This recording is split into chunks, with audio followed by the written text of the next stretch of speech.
keep it secret.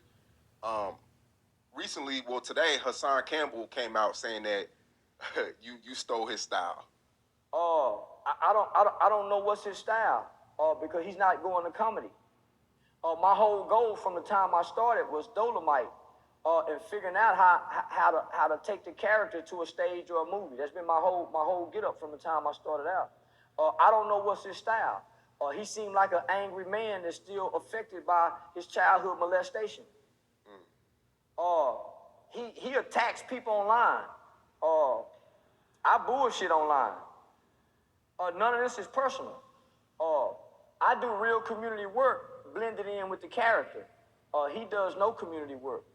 Uh, I talk about RAPE. He don't talk about that. I talk about doing things to other races. He don't talk about that.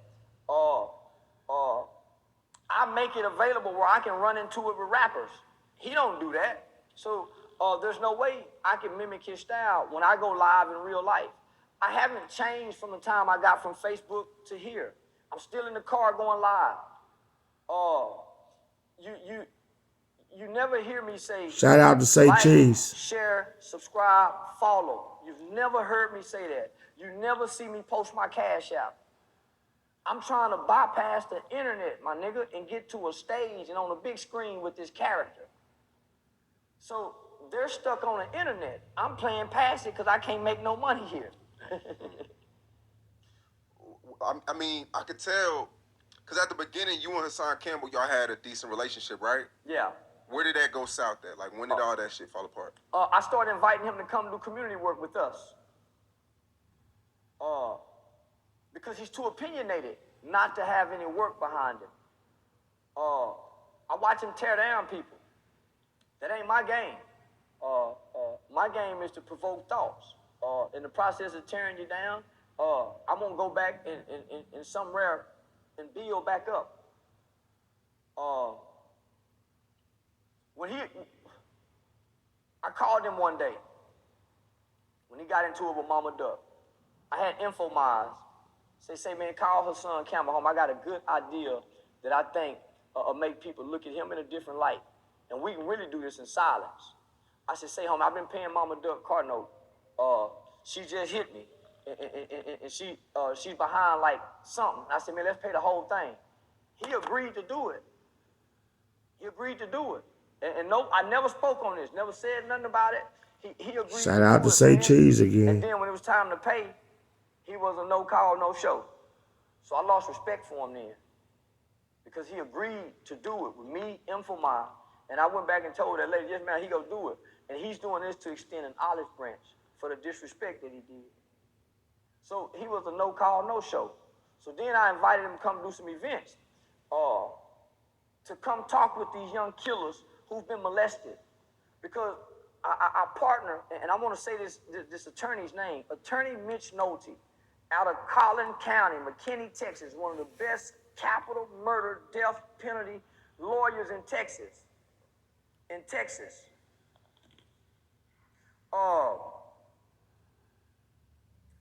Shannon Ross, a criminal defense mitigation specialist, works on a multitude of capital murder and death penalty cases, as well as violent crimes where young black males or even white males, Hispanic males, are going to be sentenced to a lengthy time in prison. So partnering with them and working on certain cases with these youth, I saw a similarity. Even when you look at people who've gotten the death penalty, there's a similarity. Most of them have been sexually molested.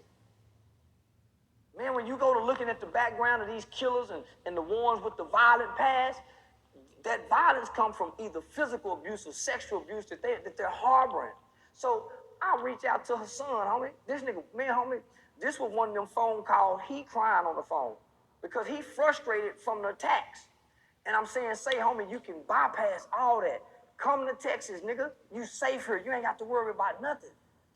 Man, we in the schools, homie, man, but my idea was to get him and come connect with these young niggas' pain, my nigga, through what he know they done been through. And so he kept saying, yeah, I'm gonna do it. And he never did it. So I started saying, man, that nigga really a fraud. He really just talking. He really just talking. So when me and T.I.'s son got into it, and he spoke on it as if I was wrong, yeah, nigga, you just talking. Yeah, so I really see you a sucker. I thought he was genuine in his heart, in his love for our people, but he's not our people, homie. He a Puerto Rican or a Cuban. He ain't nigga. He ain't fully black. He ain't, no, man.